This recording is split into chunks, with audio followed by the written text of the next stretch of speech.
let's dive a little bit into this crazy story of yours and just to understand a bit more your background and then understand who you are now. Just a proviso for anybody listening. If you are feeling triggered by the story at any stage, please just pause, take some deep breaths, because it can be quite confronting. I want the takeaway from my story for you to be, I've got this, I can push through.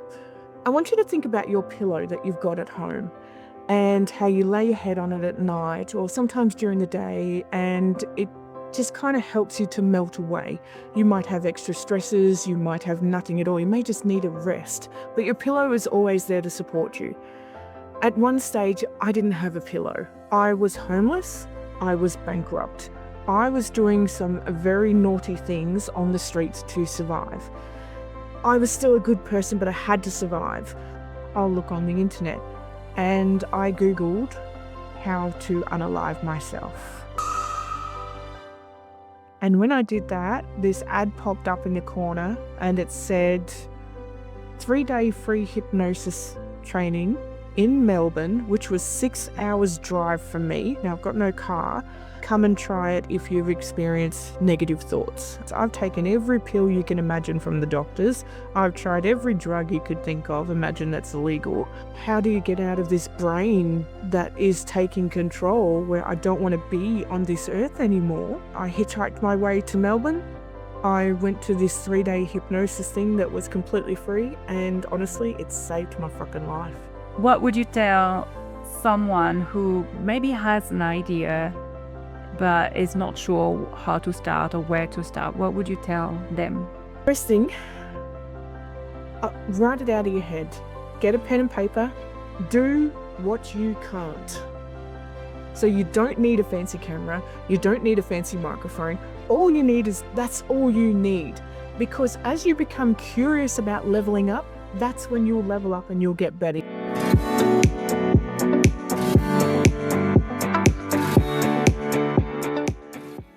Today I had the pleasure to sit with Trish Palmer. Trish is living in Australia. She is a hypnotist, a podcaster. She has created Australia Hypnosis Conference, and she wears so many other hats. At the beginning of the podcast, she shared about her personal journey. It is quite a full-on journey. She didn't go into all the details because I think he would have taken a whole day for that. But just a disclaimer that if you have had any trauma and you are unsure, just be aware that certain part of her story may be triggering. But if you can listen to it, I believe that it will help you, because what she's been through is an incredible message for all of us to see how human can be so resilient. I really enjoyed our conversation. We spoke about business and so many other aspects. So let's dive in.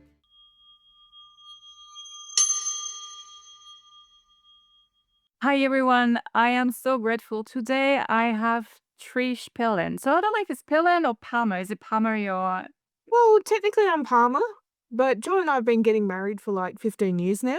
So I kind of just went with Palmer. And you know what? Let's just start with the stuff, you know. So yeah, one day we'll grow up and we'll actually start holding hands. Who knows? Yeah, just take it easy, one step at a time. Taking it slow. If it's forever, then why not take it slow? So guys, Trish is someone that I've met last year when I won this amazing New Zealand Hypno Conference with Justin. And I heard Trish's story for the first time, and it just blew my mind. And just before we started this recording, she was telling me, oh, that's just nothing, guys. So, I mean, you know, we can go in any direction, but let's dive a little bit into this crazy story of yours, and just to understand a bit more your background and then understand who you are now. So I am a clinical hypnotherapist, and I'm also the director of Clinical Hypnosis Australia. Do you want me to go into the full story? Do you want me to tell the story? It's your space. Whatever feels right for you today. I'm happy to tell it. Just a proviso for anybody listening.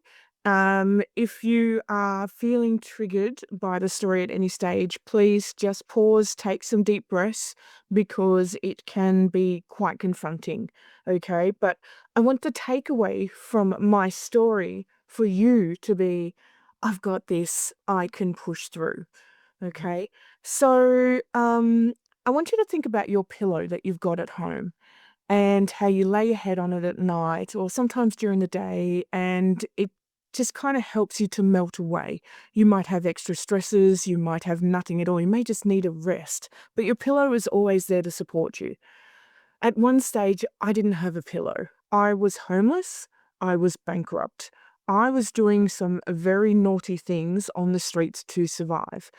One of the things I was doing that was less naughty as such was I was going around checking car doors to see if I could open the car doors and steal the shrapnel out of your console because I was a good person. Even though I was homeless and I was bankrupt and in a really, really disgusting place, I was still a good person, but I had to survive.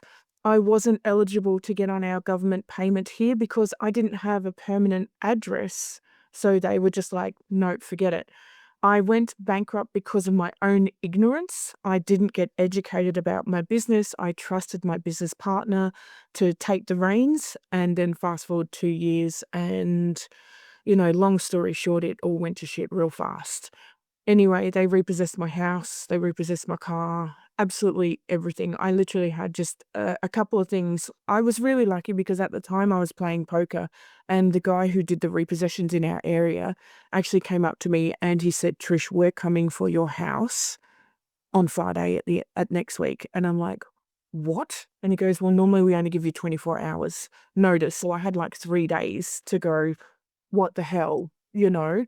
So, yeah, so this whole scramble thing, and I basically escaped as such with some cash from a garage sale that I had trying to sell everything that I possibly could because it's during the week, and a backpack with some clothes in it. So I didn't even have a fork or a saucepan or anything.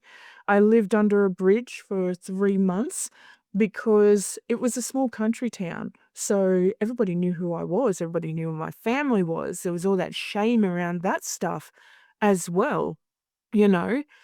And what I would do is reverting back is I would go into cars and just take the shrapnel because I figured I wasn't stealing purses or jewelry or anything of personal ownage. I was taking cash so that I could get $2 worth of chips and get myself through or something along those lines. Anyway, there was one particular night where I was shaking. It was so cold under the bridge that I was shaking. And I thought, you know what? I'm done. I just don't want to be alive anymore. Anyway, I'm not sure who's listening, if you're religious or not, but at that moment of time, I tapped into that part of myself where I was like, look, I'm done. I've got no family left. They'd all deserted me because I'd shamed the family.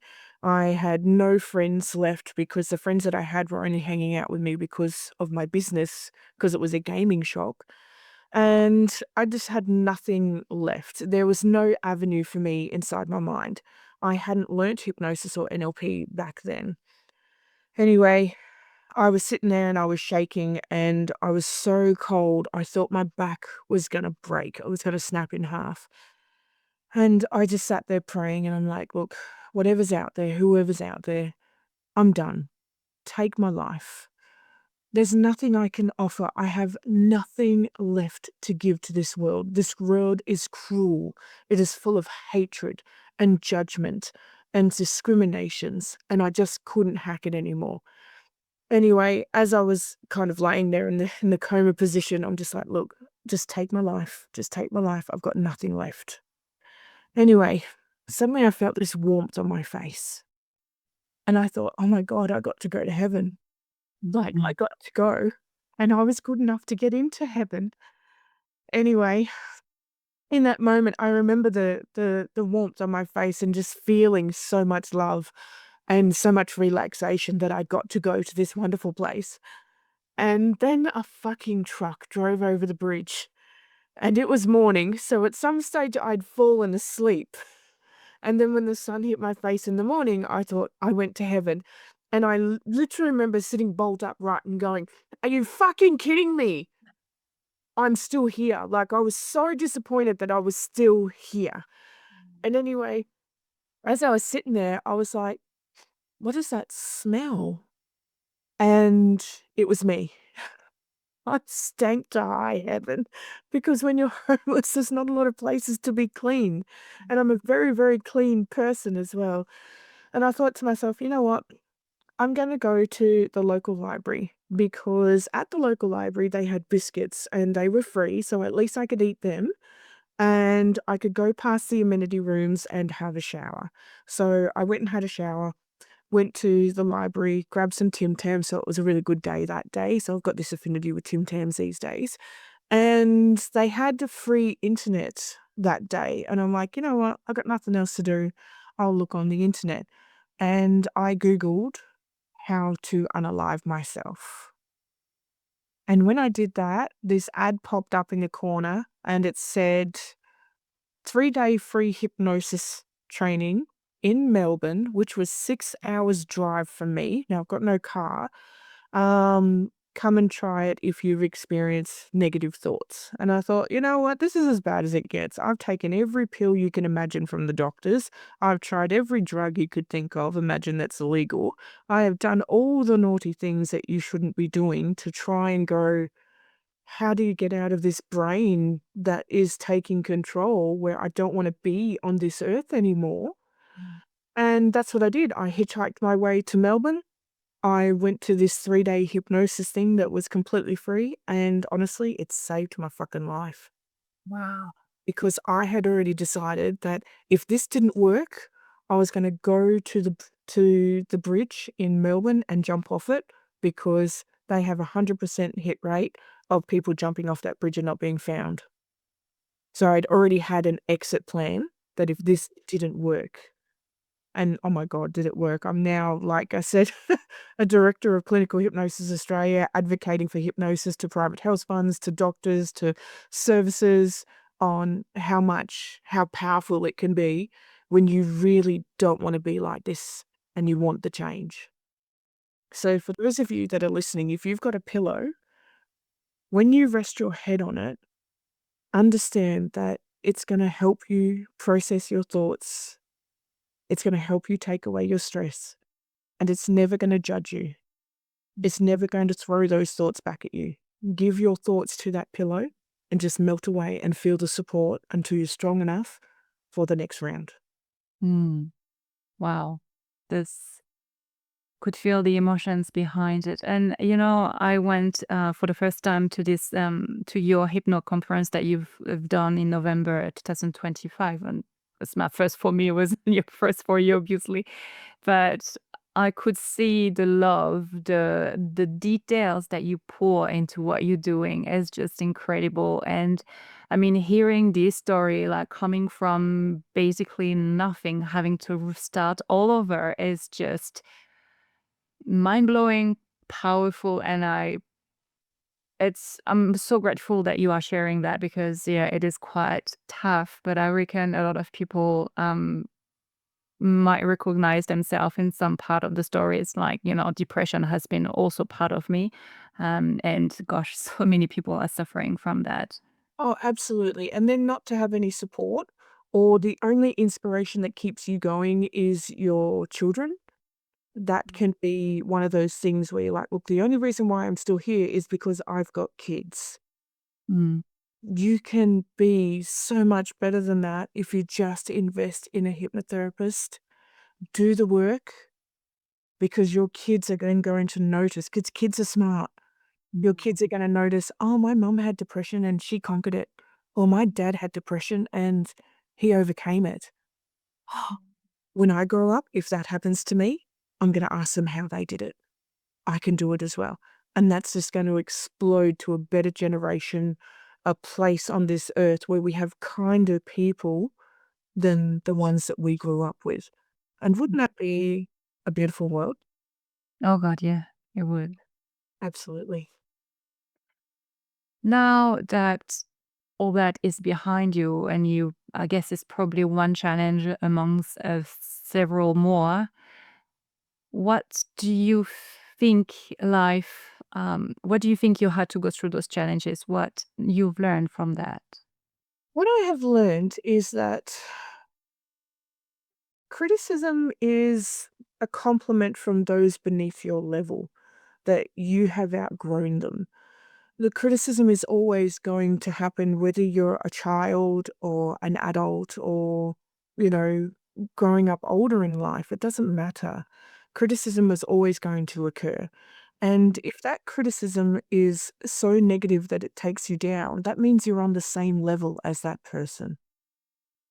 If that criticism doesn't take you down, then you are above that level. But there is a side quest to that as well. If you're above that level and then you criticize below, then you're no better than them. So always be kind. Many years ago, my mother was not a kind person. She was too busy fighting her own demons.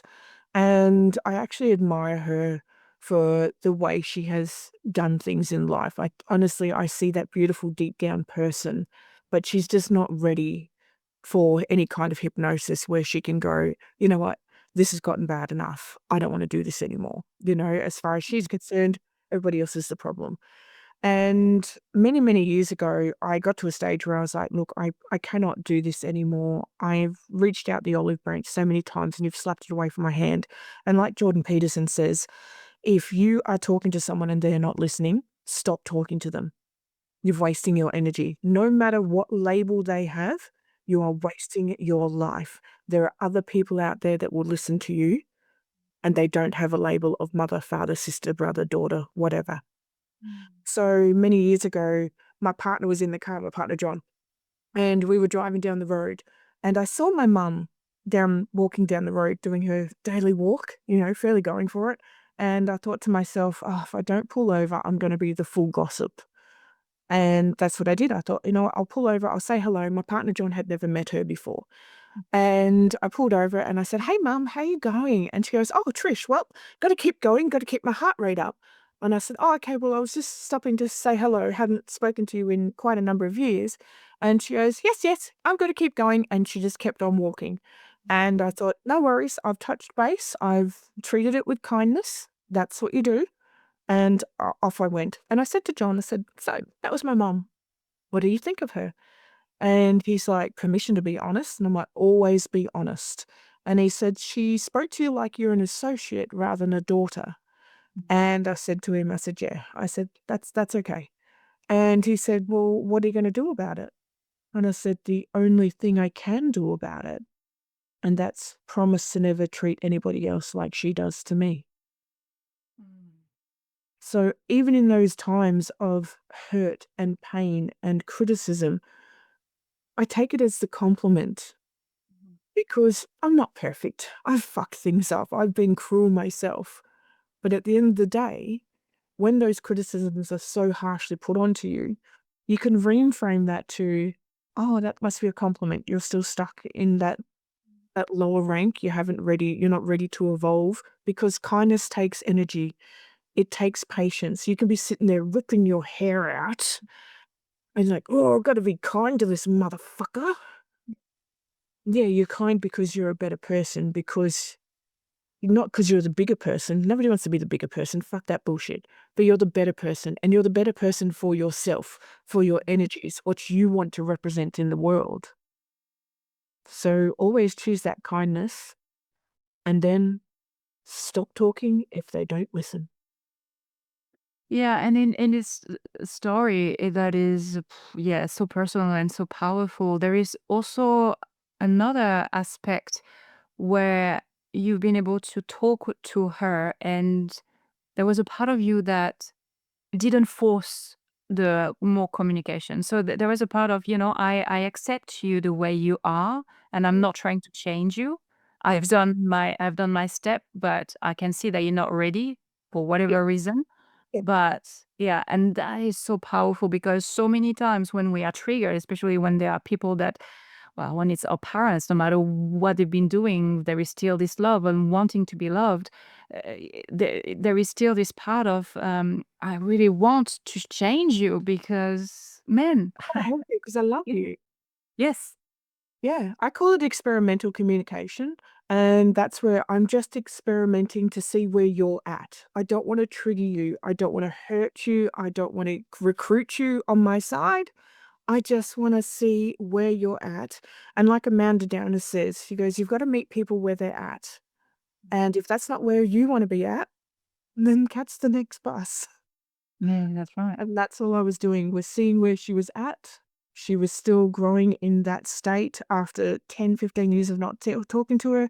And I was like, that's okay. I still love you. And then offer Wow. So much wisdom there. Mm. Oh, wisdom and sanity. There's a fine line, isn't there? for sure. So, I mean, I would love to go back a little bit to this time where you had those 3 days and it changed your life. What happened from this moment? Like, like we've been into the downside, but it would be good to hear like what happened after that. So I went into this 3-day experience and I didn't know anyone. I didn't know the persons in charge. I didn't know anybody that was there at all. I am slightly stinky because remember, I'm homeless. I don't have any accommodation. I am starving for food. And I go to this 3-day experience and I literally sat there. I literally sat there with my arms crossed going, oh, fuck. Bullshit. Blah, blah, blah, blah. Because I've been to every counselor and psychotherapist you can imagine, and I'd been to the support groups for going bankruptcy because suicidal rate was hugely gigantic, So I had like my support group buddy that I was supposed to keep in contact with, but I couldn't because I didn't have a mobile phone, because I didn't have an address. I couldn't afford one anyway. So, I'd been to the meetings for bankruptcy people to avoid suicidal ideations. And I'd done some really, really damaging things. One of the damaging things that I did that's on the lesser side was at one stage I was so starving, I went to the local deli. You guys call them dairies. So I went to the local deli and I was looking at a loaf of bread and I was thinking, how can I steal this loaf of bread? Because I'm a good person, you know? And the guy, Sean, he came up to me and he said, if you need it that badly, take it. And I just burst into tears. And I was like, oh my God, I'm so sorry. It's just that I'm bankrupt and I'm homeless and blah, blah, blah. And he said, just take it. And I took this loaf of bread and scurried out like this scared little rat. And then I ate some of it. And then the next day I rocked up at his deli at like 7 a.m. in the morning. And I said to him, let me pay off the loaf of bread. I can unload boxes. You can watch me on the cameras. I can unload the truck. Let me do something to pay you, sort of thing. And then I kept rocking up. And he was part of my program to get well again as such.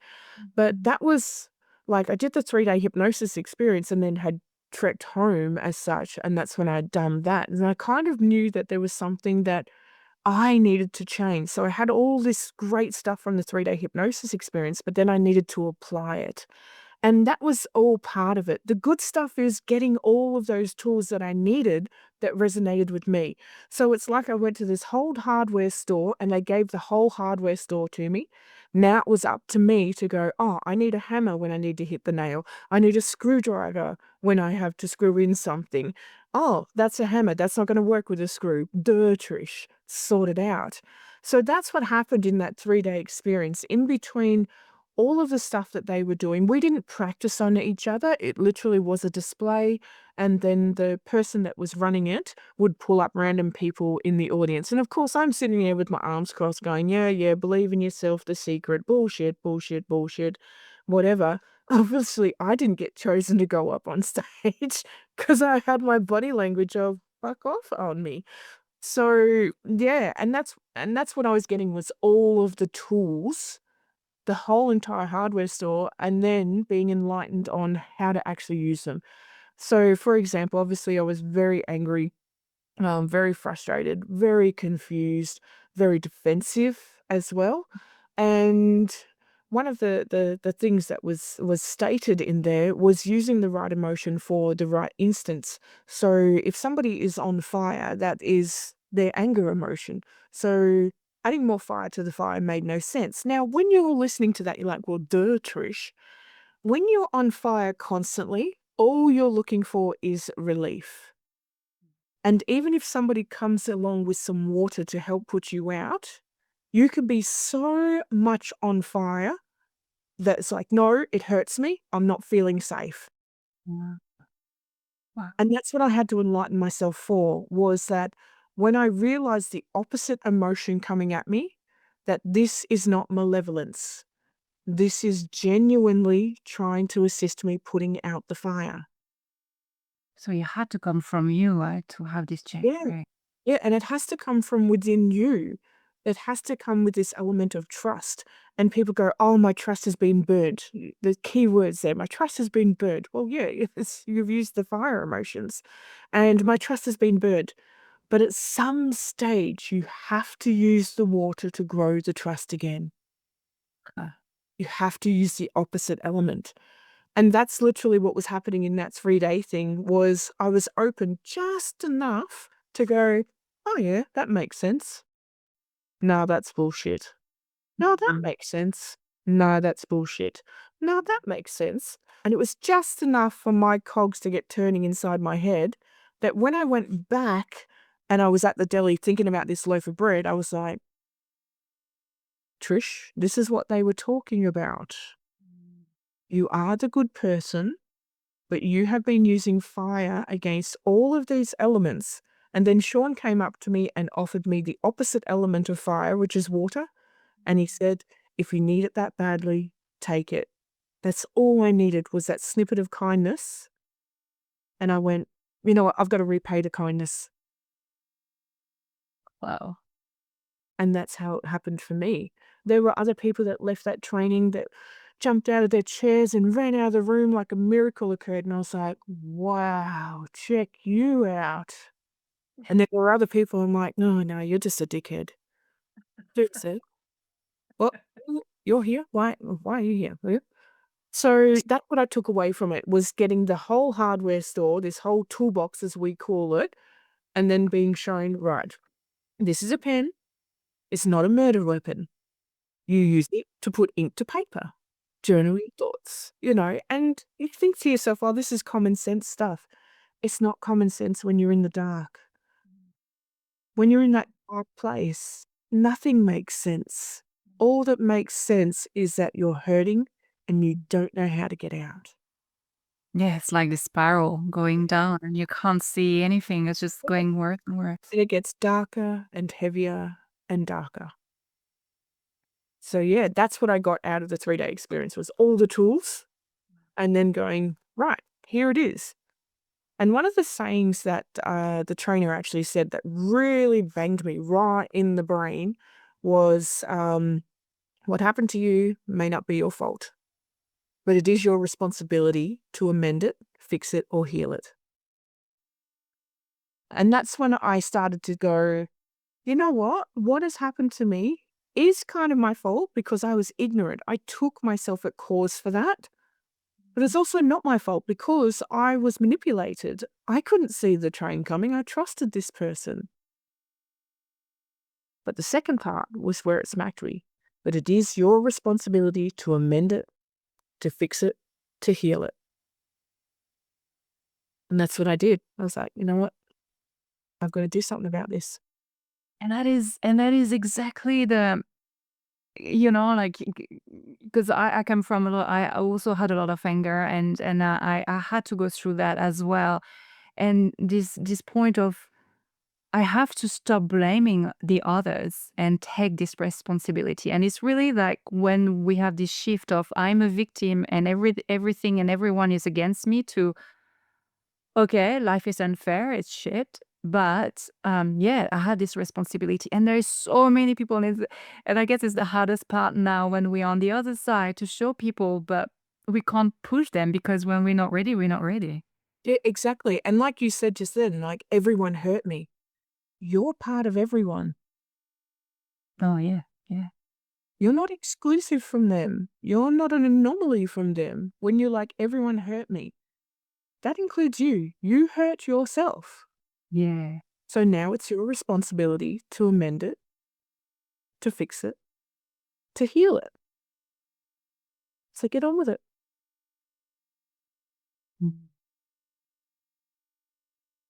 And how your life changed from this point forward. Oh, honestly, I don't think I'm ever gonna stop doing this. I'm not the kind of person that's gonna jump up on a soapbox and promote it to you and go, get hypnosis, hear my bells, hear my bells. No, no, no, no, no. I'm one of these people that you come along, you're like, oh, you're a hypnotist, can you help me?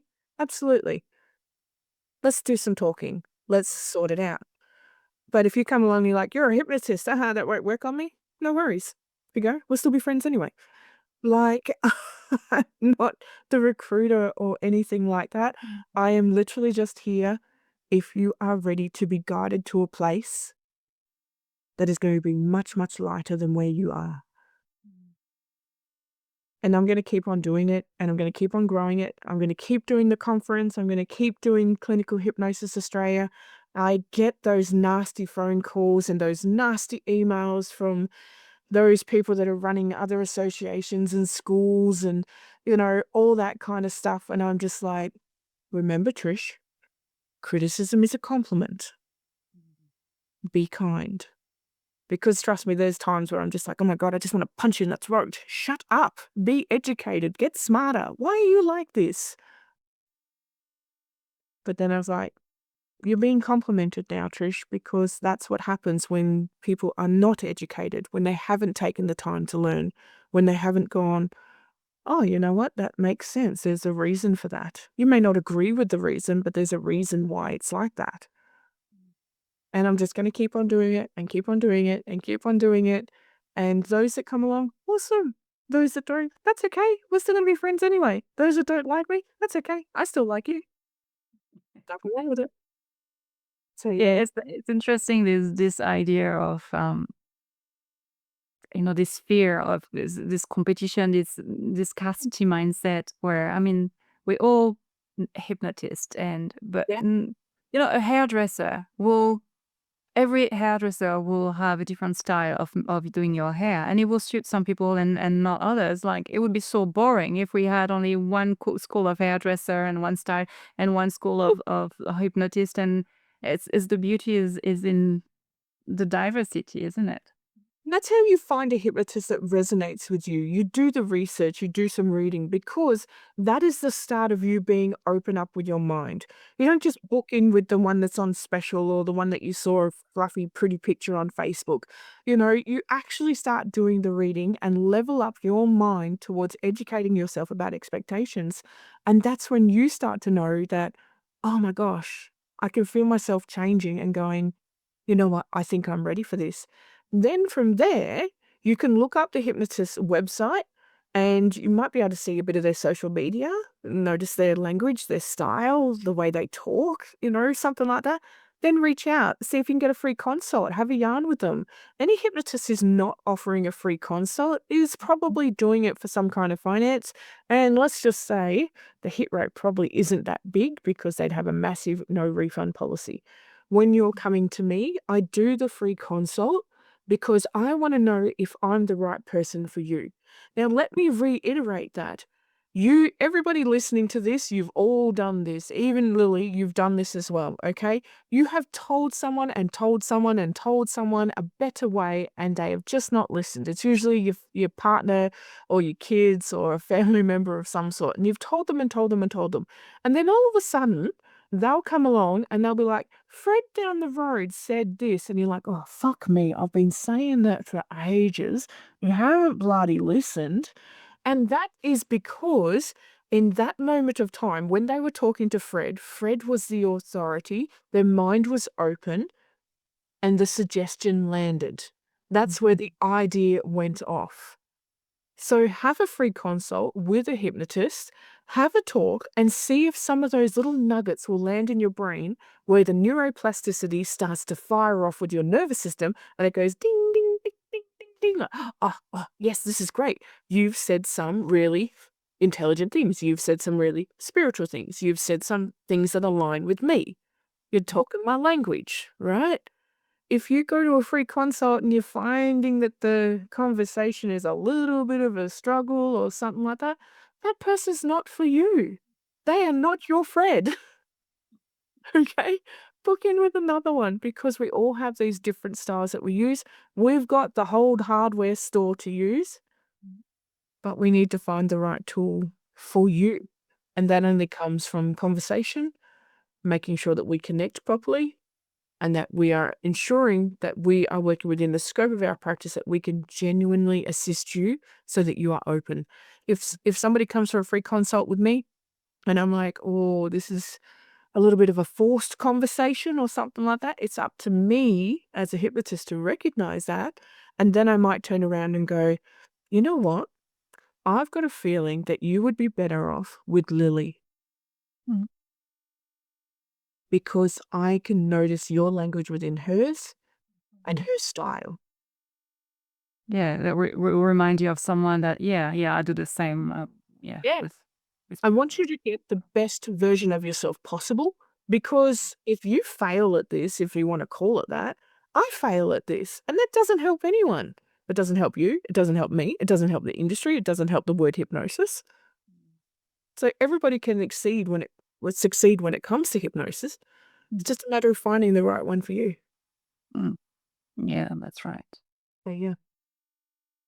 That makes me think of this question. What would you well, especially with the conference that you are doing, and I mean, helping hypnotists to well, be together. And because often, there is this when I arrived at the New Zealand hypnosis conference, what blew me away, it was this friendly and familiar um, environment. There was no competition whatsoever. Everyone was asking. Yeah, I was really blown away in a really good sense. And so, what would you tell? A hypnotist that has been on this side, and so many people that I know they've been doing the study and they never really try, or they tried a bit and then they stop because they can't find any people. What would you tell to those hypnotists, how being together in a conference can help, for example? Absolutely. So when it comes to any of these networks, so particularly here in Australia, we have different bodies. And it seems like there's only one body that's like kind of bring all the other bodies together whilst all these other bodies are fighting. Whatever you do, don't go to the one that's recruiting. If they're recruiting members, they make you jump through a heap of hoops to join or anything like that, they're not your people. If you're the kind of person that loves jumping through hoops and achieving the G.I. Jane scenario, go for it. You do your thing, okay? But at the end of the day, it's all about networking and helping each other. There's not one person that's superior to anybody else. There's no one hypnotist is like the best hypnotist. As soon as somebody says, like even that on their website, the best hypnotist, I'm like, nah, leave. Like, as soon as it's like that, it's an old saying where it's like, once you become the master, you will fail because the student has fresh ideas. Mm. And it's true, the student will come up with ideas and like, well, why isn't it done like that? And as the master, you might say because of ABC, but there's new stuff going on, and the student can go, well, what about HIJ? And you're like, oh, is that a new thing? Is it? Once you become the master, you have become lost. You have failed. You're always going to be that student learning and evolving and looking up to someone. So for those of you that are looking for some kind of a community, go with those that vibe with you. It doesn't matter if it's a small group of 20 people or thousands of people. When I first got into this, I jumped onto a heap of Facebook group that had thousands and thousands, like tens of thousands of people inside those groups. And then I jumped in all motivated and, hey, I want to help out. And man, did I get a slap in the face with a frozen fish because they were like, Trish, you're recruiting. Trish, you're trying to do this. Trish, you're doing that. And I'm like, no, I genuinely was trying to find my people or my tribe or something like that. I didn't have any clients at the time. And then I got so devastated because I got blocked from these groups. Now let's fast forward 10 years. Oh my God, thank you so much for blocking me from those groups. Because I realized I wasn't about those kinds of people. I wasn't about the control.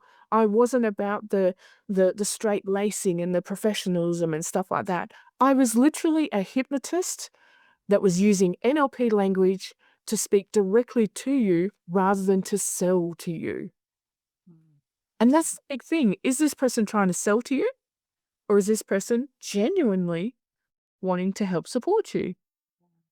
And don't mistaken somebody's giving you some assistance for charity. There is a line there. I'm always willing to help. I'm always willing to support new people. But if you're an asshole, trust me, I will flick you out of our group in no second. I'll be like, fuck off. You know? And that's the difference with Australian Hypnosis Conference and Hypnosis New Zealand Conference, is that when the egos come in, because they're always going to weave their way in, when the egos come in, we band together and protect. That's what we do. And it's not because we don't want you exposed to the egos. We don't want you to be recruited by the egos with the sales tactics and the promises that are really just for money. We want to see you get more clients. We want to see you succeed. Oh my God, how dare you? Right? That's not going to make you a millionaire. That's not going to get you $10,000 a month. So when it comes to you searching for any of these groups, communities, tribes, whatever, number one, don't look for size. Trust me, size doesn't matter. Number two, is this person trying to sell to you, recruit to you, or are they genuinely wanting to assist? And number three, stalk their website, stalk their Facebook, because you will see it on there. If they're constantly advertising on their personal page, do my blah, blah, do my blah, blah, do my blah, blah, that's a recruiter.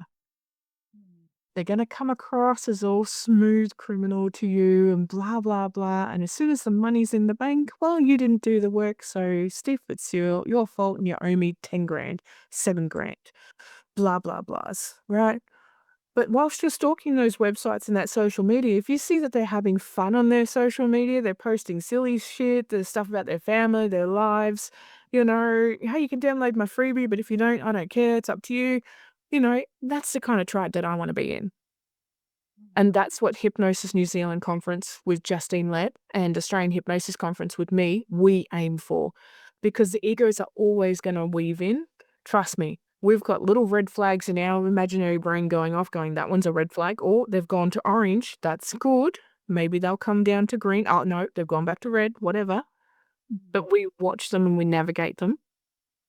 And we make sure that, sure, they're allowed to come to the conference. But it's that, Yeah. yeah. And any So, power. yeah, as soon as that ego starts to go up, trust me, I'm going to fucking yeet you like no tomorrow. And you will be forgotten. I'm not going to attack you because my attack mechanism is silence. It's extremely powerful. So, yeah. And we have that happen where people have said to us, oh, where was blah, blah from the conference? And I'm like, don't know. Never heard from him again. So, yeah, it's not a malevolent tactic. It's literally just, how do we ensure that the kindness stays within our groups? And how do we ensure that we stay grounded? Because there's always going to be the egos. Also the territory of human emotion.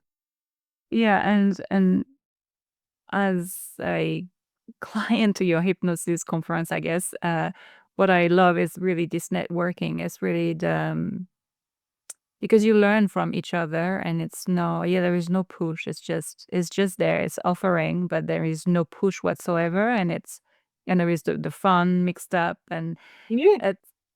the networking is it's what I wanted to have, this human connection, especially after all the Zoom for years with the pandemic. It's so good to finally connect again, and but not feeling triggered by, oh man, you are having a really good business, and I feel bad. But no, it's more like, well, this is how I do it. Oh, that's interesting. I can use this idea and bring it in, tweak it in with my own thing, and it's what I loved.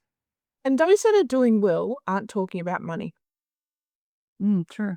We're not talking about money. I'm not telling you, like, sure, I've got a free course out there, how you can make be a 6 to 7 figure therapist. It's a freebie. Done. That's it. You can just have it. Go and do the work. You will make that money. But did you once ever hear me say at the conference, hey, make $10,000 a month? Get my program. It's only $7. If you made $10,000 a month, dickhead, why would you sell it for $7? You're a fucking moron. Like, that's dumb. Or they're like, oh, I spent $5,000 on Google ads. I'm going to tell you the secret for $9. No, you're not, dickhead. You're just recruiting. Simple as that. They're your red flags. Those that are earning money and those that are down to earth and content are not talking about money. We are talking about how to help you, how to support you, how you need to do things. Don't do that. Do this. I'll give you a little secret. It's completely free. That's what we do because it's not about the money. It's about people. It's about mental health. It's about growing and evolving as an entire community of future generations. It's not about recruiting for dollars. Yeah, and what you're saying is applicable for any type of businesses. It's all Yep. about that. Yep. Exactly. Do you hear your local doctor saying that? Now, we assume local doctors have got good money, We don't hear local doctors going, hey, I made blah, blah amount of dollars. Join me for $7 a month. What? What? Because those that are doing well aren't talking about the money. We're talking about the results. We're talking about how to support people. We're talking about the genuine, real stuff for future generations. Mm. Yeah, I love that. I would love to hear your insight regarding because this podcast is not only for people wanting to be hypnotist or a hypnotist, it's for anyone who think of a passion or think that they are in a period in their lives where they feel trapped or they feel like I need to change something and I don't know how to start. So, what would you tell someone who maybe has an idea but is not sure how to start or where to start? What would you tell them? First thing, write it out of your head. Get a pen and paper, get it out onto a piece of pen and paper, okay? So grab yourself a nice little fancy notebook, whatever you want to do, get it out of your head and onto paper. Because whilst it's inside your head, you're going to do this. Oh, but I don't know how to do that, and I don't have the money for this, and I've got the time. So get it out of your head and onto paper. Once you've gotten it out of your head and onto paper, then write down your hurdles. What are your blocks? So people say to me, oh, Trish, you're so good with technology. I used to hold my phone upside down and then I'd be like, why isn't it working? And then my partner would come along and turn it for me and be like, oh. I thought you were a tech guru. I didn't know. No, nobody is born with this stuff. We have to learn it. And you have to learn the boring shit in order to get to the good shit. So if you want to start a podcast, if you want to do a YouTube channel, Casey Neistat is somebody who I freaking admire. And his best saying is, do what you can't. So you don't need a fancy camera. You don't need a fancy microphone. All you need is an internet connection, your phone, and an idea, and go for it. That's all you need. Because as you become curious about leveling up, that's when you'll level up and you'll get better. You'll be like, oh, how do I add that little bit of sparkle? How do I change the lighting? I don't know what all the buttons do on my microwave. I have no intention of learning them. But that doesn't stop me from using the microwave. So just do what you have, work out your hurdles of where you want to go, and then do what you can't. Be the fool. You're going to be the fool when you're first starting out. Be the fool. Fuck it up. Because when you fuck it up, you're going to learn how to do it better. And that's when you're truly going to shine. So, step 1, write it out of your head so you don't have all your bullshit messing you up. Step 2, work out your hurdles. Step 3, do what you can't. That's great. And just to give the practical side, I started as well, and just you are on boxes. Nice. We've got to start somewhere. Like my very first social media video, I had a whiteboard. I had a magnet stuck to the back of my phone at the time, and I magnetized my phone to the whiteboard with little post-it notes around it because I was like, oh, you've got to look professional, you've got to have a teleprompter, you've got to do all this shit, And then I didn't want to forget the points because when I get excited, I talk real fast, and I was like, no, slow down, Trish, just go around the points. And then when I played it back, I was like, oh my God, I sound like some wailing cat. My voice is horrible. And I'm like, get over it, Trish. Like, get the fuck over it. And that's what I started doing. I was like, right, just start there. Just every Wednesday at 7 p.m. was my thing. Show up, show up, show up. And trust me, there were days where I was like, oh, I don't want to because there's no one listening to me. Get used to talking into the ether. It's okay. Because what happened with me is I had all these videos going out at 7 p.m. on the Wednesdays talking about gut-directed hypnosis. No views, no likes, no comments. I was doing the, hey, like this video if it does shit. And then one day I was in Melbourne. I can't remember what I was there for. And this random woman came up and hugged me whilst I was getting some groceries. And I was like, oh, hello. Are you lost? What's going on here? Let me help you. And she goes, I watch you on Facebook. And I'm like, really? And she goes, yeah. She goes, oh my gosh. She goes, you have helped me so many times. Now, this random person I've never met in my life. And I'm like, hey, next time just flip me a comment so I can go, hey, met you in Woolies. Never. I've never, ever, ever, ever seen her comment. Fast forward like 2 years, and suddenly she'd put a like on my post. I'm like, oh, I recognize that lady. That was that lady in Woolies. And it's just because she's very shy. She's happy just being a watcher. And most people are just watching. That's what they're doing. So get used to talking into the ether. Level it up. Trust me, I look at my videos from 10 years ago and I'm like, oh my gosh, oh well, at least I started somewhere. Because somebody else doing it badly is better than you thinking you can do it well. That is brilliant because, yeah, I guess it's the cricket effect is quite common when we start. Yes, it is. It is. Get used to the ether. Just get your message out there because social media values consistency. You doing it badly is still going to be better than somebody else going, I could do it better. Well, you're not doing it, dickhead. So I will continue doing it badly. And then each time I will do it a little bit better and a little bit better. And even to this day, 15 years on, I'm still doing it badly. I'm still But it's doing for me it. time. Yeah, I'm still doing videos badly compared to Casey Neistat, but I'm doing movies great compared to the person who's not doing it. So, As the like this way, content, I guess, the most important way.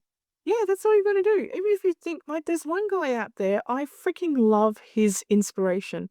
He's got thousands of followers on YouTube, and all he does, he's an older gentleman, and all he does is talk about birdhouses. I know, right? I know. Like, I literally would go, boring. Why would anybody ever watch videos about birdhouses? But he did it for like 10 years, and it was only in like his 10th year, because it was just a retirement thing for him, that he started to explode because he was consistent. Now, you might go, oh, I don't want to do this for 10 years. Well, you're probably not talking about birdhouses because, topics have different levels of entertainment, you know? So just do it. Write it out of your head, work out your hurdles, and do what you can't. Mm. Yes. Yeah. That's so good. The next time you do a podcast, we're not going to be on boxes. Is that right? Is that how everything will work? Well, it's working out well. We shall see. I mean, no one sees my beautiful boxes. Hey, I'm not even wearing pants. Yes, I am. Yes, I am. Yes, I am. Oh, it's so good. Brilliant. It's such a good one to be reminded because I remember doing a workshop and there was absolutely no one and it's not a good feeling, but I guess you're right. Just keep pushing.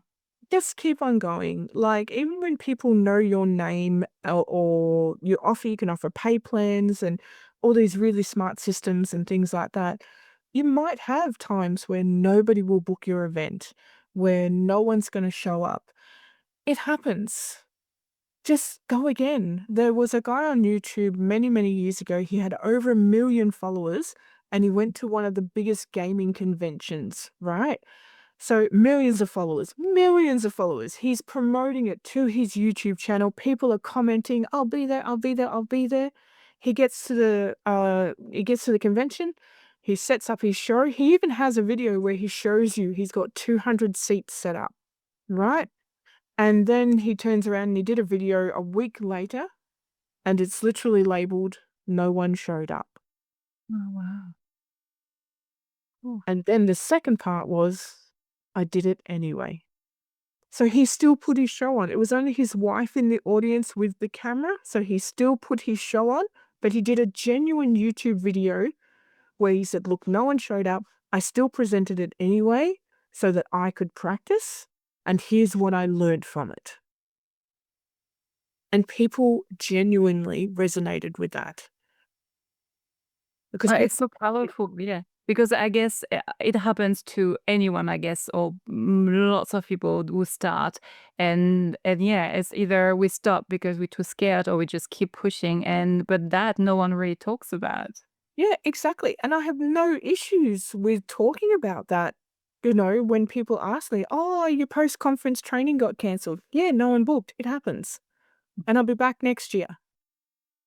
You know? Like, Awesome. that's how it works. You just keep on going. There have been, you're not Taylor Swift or someone like that where somebody's managing your contracts with tens of millions of dollars. Just keep doing it anyway. Cut your losses. Move on with life. And I guess there is also this idea of there is a part of us that wants the millions or the so many. I want my channel to explode. If you think about it twice, like I project myself, imagining like I have like suddenly 10,000, hundreds of thousands of views. I would freak out because I don't have the mindset that is prepared yet for that. So I think the growth is also happening at the level that we can keep on. Yeah, absolutely. Absolutely. I there was at one stage there where I had like 10,000 email subscribers and it was costing me hundreds and hundreds of dollars a month. And I thought to myself, right, Trish, get it out of your head.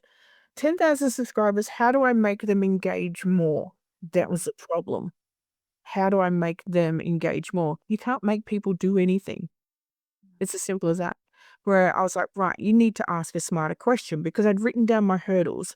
I couldn't get people to engage. I couldn't get people to comment or like or what the hell. I was the only common denominator. So it must have been me, right? Mm.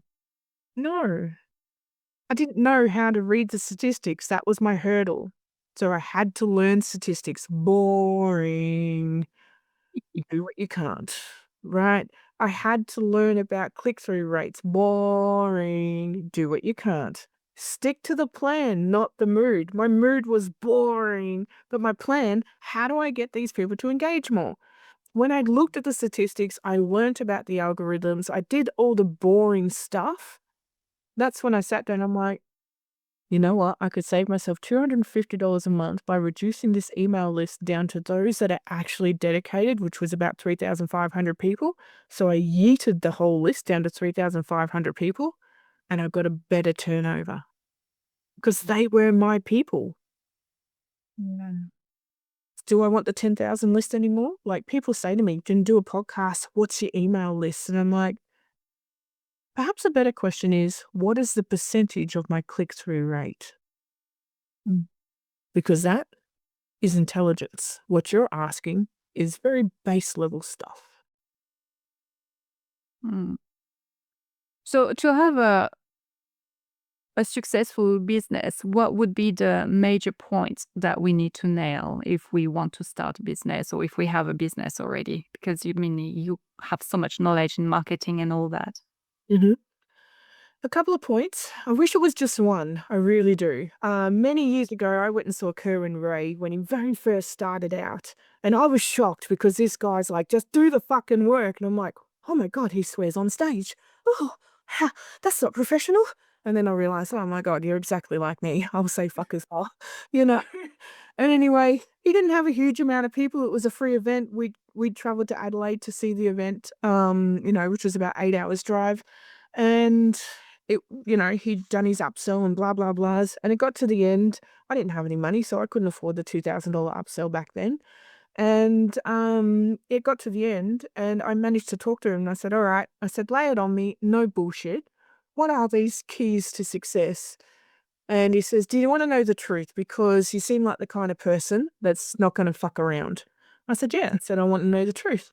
And he goes, let people fizzle out. And I'm like, what? Like, this is coming from an up and coming, like, Tony Robbins figure of Australia, and he goes, let people fizzle out. He goes, 99% of people, because they're not getting the reward for their investment, because they're not getting the comments, the likes, the money, the whatever, they'll fizzle out. He said they'll end up going and getting a job. They'll end up working for their friends. They'll end up going, it doesn't work. These systems are crap. He goes, just let them fizzle out. And he goes, what you'll be doing in between time is keeping on going. And that is the key to business success. Your first about 6 years are just going to be you stumbling and learning and making all the mistakes you possibly can make. You're going to learn 1,000 different ways not to do something before you go, oh shit, that one works. It's just consistency. Just keep on going. Keep showing up on social. Keep doing the podcast. Nobody knows when we're going to go viral. If we did, we'd all be going viral, so no one would be viral. Right? Huh? And we only have 24 hours in a day. I mean, we can't. Yes, exactly. So just at the end of the day, the key to business success is to be consistent, and you have to learn the boring stuff. Sometimes you have to let your balls touch your undies and be the bad person and make enemies. It's gonna happen. But just be nice about it. Yes. Okay? So yeah, that's your key to success. Most people will fizzle out because they're not getting the reward of their expectations. Yeah. Just keep going whilst they're fizzling. And Yeah, and it takes some time. It is, I mean, yeah, and you're right, when you said like it was 6 first years, and I don't know, it can vary from person to person, but it doesn't happen in the first year. That's pretty rare, I guess. well, if it did, you probably had some kind of investment that with the bank, and now, because I've heard of people going, "Oh, I bought this program for $250,000, and they guaranteed I'd get $1 million." And I'm like, "Oh God, I just don't hate myself to do that." And I actually love my life. Like, my heart has only a certain amount of beats. And they're like, yeah, but I'll make $1 million by the end of 3 years. And I'm like, and you'll also miss out on so many laughs with your family and friends. So many weekends that didn't make any money, but you got to spend it with amazing people, you know? Where's your sacrifice point? Because if you want to do that, go nuts. Go nuts and do that. Go do those falsities where you've got these ghost followers and these fake likers, and you're doing these videos where you're like, I run a retreat in this place. No, you didn't, dickhead. There were 10 other people there and they just filmed you. Right? And then you put that out in your social. Like, duh. But you've got to have that balance. So be patient, be consistent. Just keep on going, because I've had those times. I've even said it to Justine recently. I'm like, fuck this. I'm going to go get a job at the supermarket. I'm going to stack shelves. I'm going to get 2 weeks off a year. I'm going to be fucking miserable, but I'm going to get paid. And then she's like, yeah, me too. And I'm like, no, you're not. No, you're not. You have a conference to run. We've got fit things. And she's like, you're quitting. And I'm like, I can't quit unless you quit, and you can't. So I said no. So just be consistent. Just keep going. Okay? Have that backup plan. So when I first started, I was a massage therapist. That was the easiest path for me because I'd just gotten my first place. That's a whole nother story. And I was like, right, how do I make some money that is kind of easy because people knew what it was all about, and then merge into this hypnosis stuff. I worked out how much money I wanted to make per month to cover my sheer basics. Absolute basics, okay? This is just not even getting a Subway sandwich as a treat, So sheer basics. I needed a minimum of that amount of money in the bank for 3 months in advance so that way I would succeed. It took me years to get it started, but I haven't gone back. And that was the lesson that I learned from my gaming shop. We were just going from week to week to week to week. So when I say I've got no money, that means I've got no money for stupid stuff. So in my bank account is what I call the zero amount. Now that zero amount is my basic amount to get me through tough times. So it pays for the house, it pays for the gas, the blah, blah, blah with my current lifestyle. So that amount, no matter what it is, it might as well be zero. And that means I've got no money for stupid stuff. So if you say to me, Trish, this concert's on, I'll look at my budget and I'll be like, no, I can't afford it. Technically, I can afford it because the money's there. But that's the stupid stuff zone. That's where I go into failure. But you might say, hang on, Trish, you just said a minute ago, it's all about spending time with your family and friends and loving your life. Absolutely. But that zero amount is my life. That's how I continue to have the balance and succeed.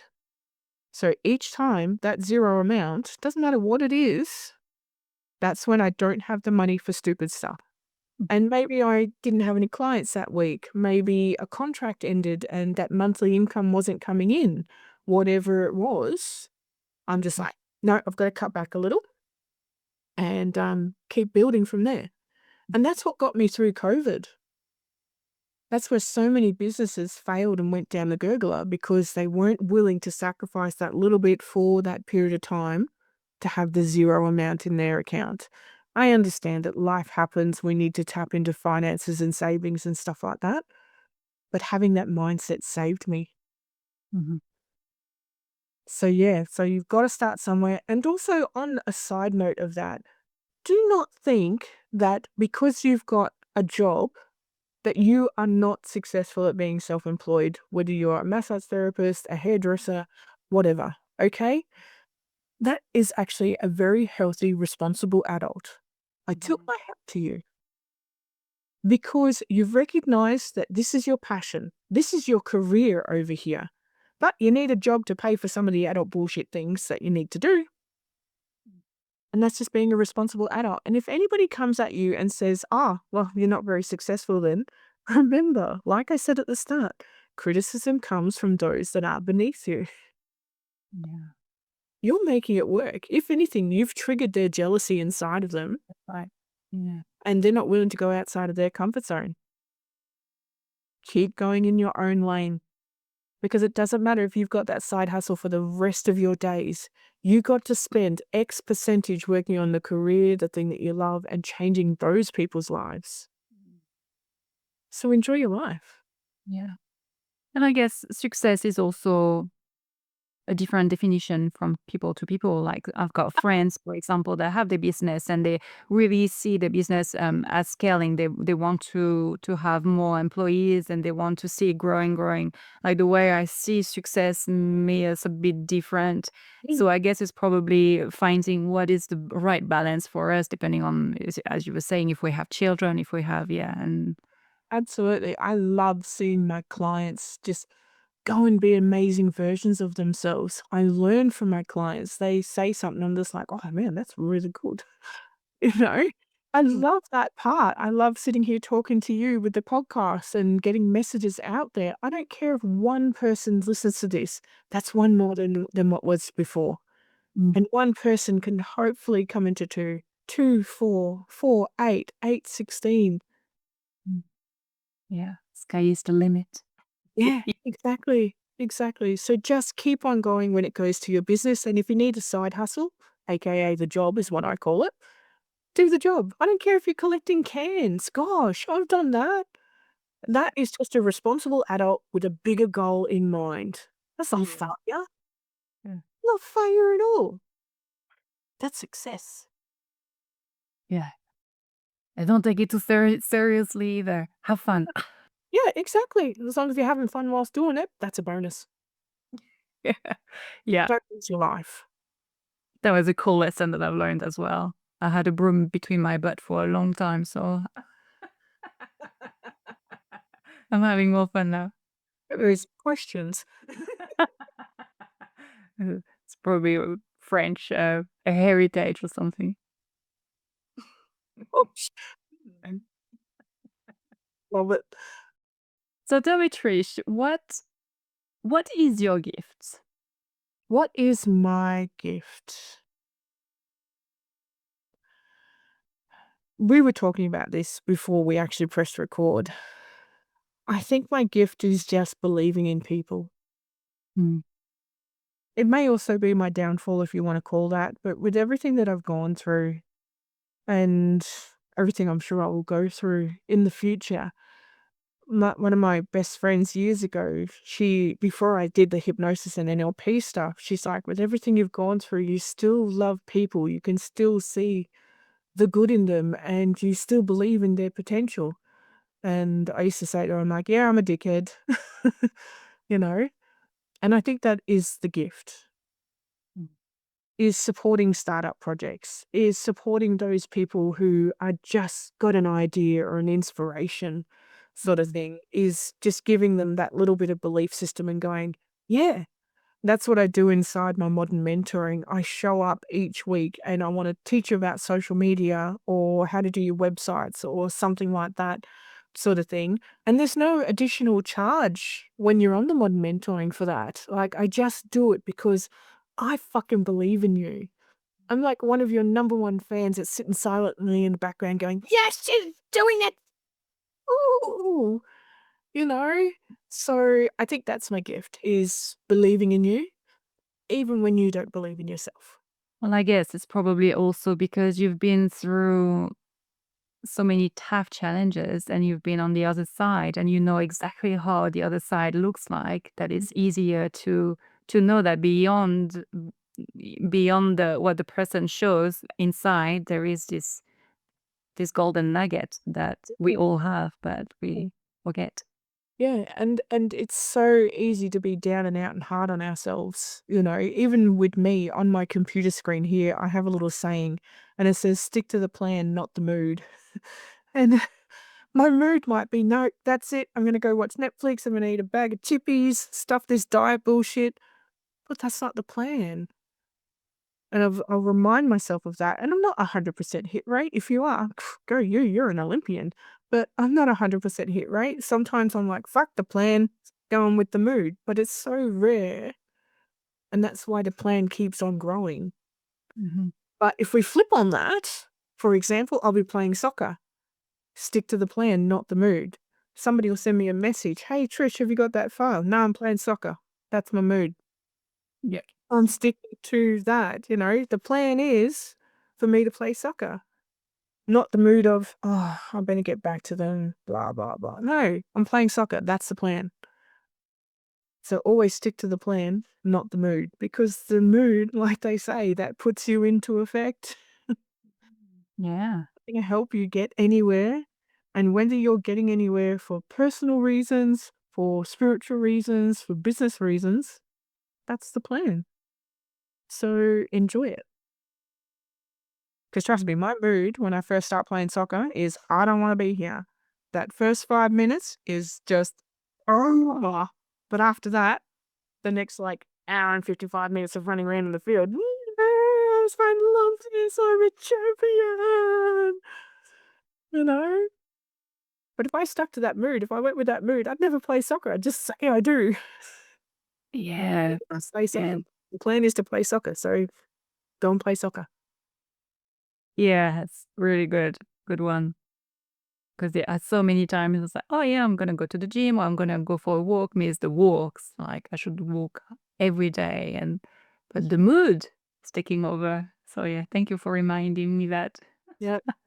Plan is much better than the mood, okay? And if you plan to go for a walk, do it, because the Yeah, mood will shift and grow and you will because you feel feel so much more. better. Yeah, Yeah. yeah, absolutely, absolutely. Okay? If you went to the pub and the plan was to only have 2 drinks, just have the 2 drinks.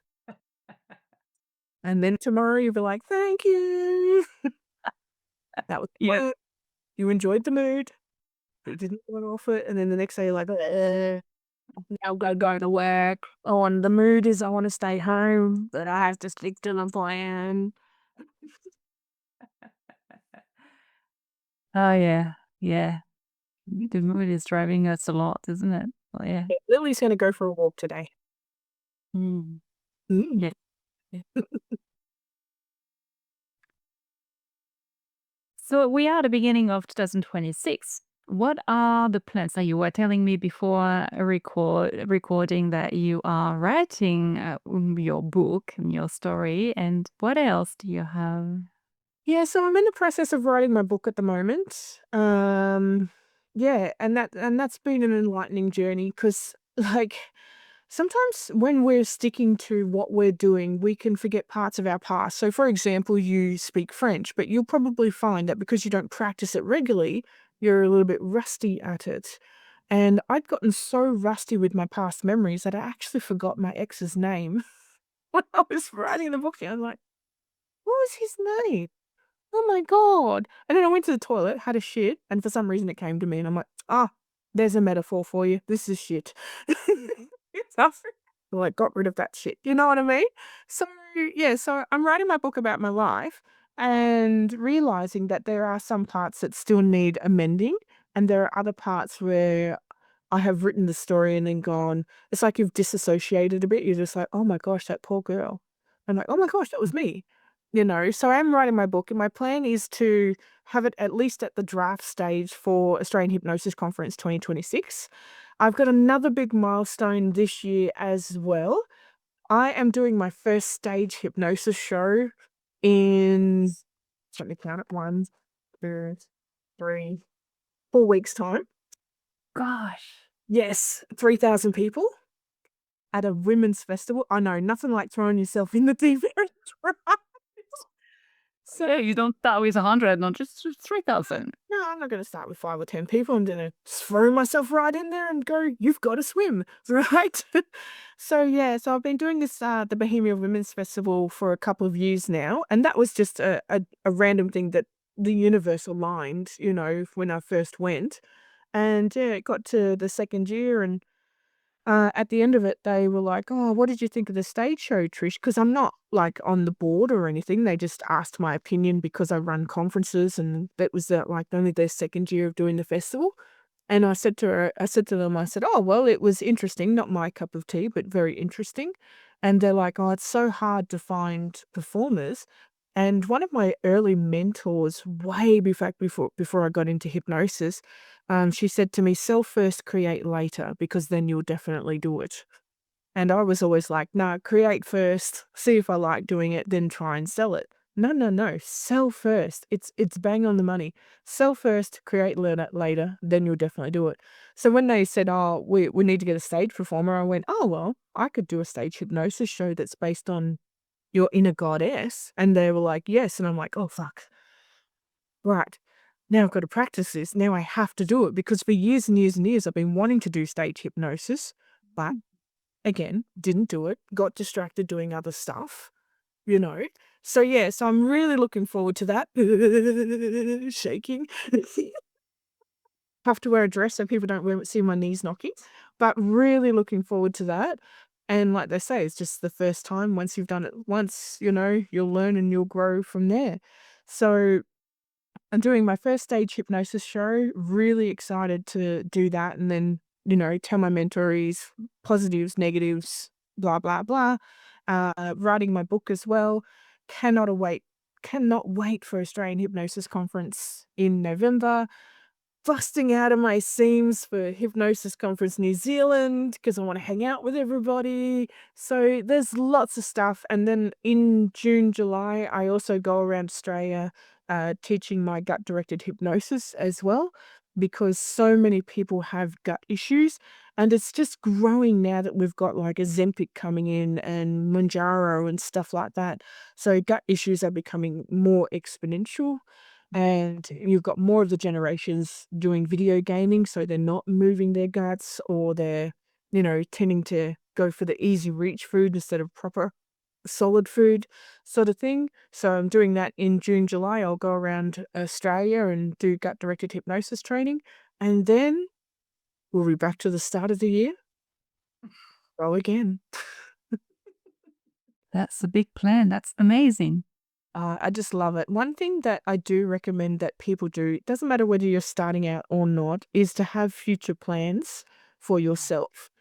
And it doesn't matter whether it's a future plan of a business thing or an exciting thing, just book it in, okay? Book in the thing that forces you to go, so the flights or the accommodation. You'll sort out the rest when you get there. Trust me, you're not going to starve. You will find food for $5 to $10 if you need to, if that's all you've got. You will walk around the town, you will do whatever you need to do. But always book something in advance because it keeps you going. Even when you're tired and exhausted, it will keep you going. That's why I keep going to play soccer. That's why I keep playing poker and these things. Because even when I'm exhausted, I'm like, you know what? You're going to get there. You're going to have a blast. It recharges your battery. It's energy without energy. Stick to the plan. Yeah, exactly. So stick to the plan. Right? Trish, is there any question that I haven't asked and I should have asked you? How controversial are we getting? Not that I'm aware of in context of this conversation. That's good. Well, it was a pleasure talking with you. I really loved this energy, and filtered, raw, and so close to real emotions. And that's, I think, it's the power of this conversation. It was amazing. Thank you Oh, so much. yeah. Well, thank you for having me. And if you want me back in the future, just reach out. Yeah, sounds good. I should have your husband soon. Yes, Hopefully. yes. Yeah, I've sent him the link. He's got it. He'll do it. Okay. sounds good. Bye. See ya. I hope this interview inspired you toward your goals. And remember, one step at a time. Every little step that you are taking forward is one step closer to your dream life. And if you want to go even further, I have created this 8 weeks program where together we are diving deep into your inner core beliefs, and we are releasing all the beliefs that are no longer needed and recreating new empowered ones. At the end of the 8 weeks, you will feel a new person, empowered, stronger, lighter, and ready to step into your new journey. In the show notes, there is a link that will bring you to a questionnaire that will bring you clarity on what needs to be worked on. And all the best for you to find and follow your true passion.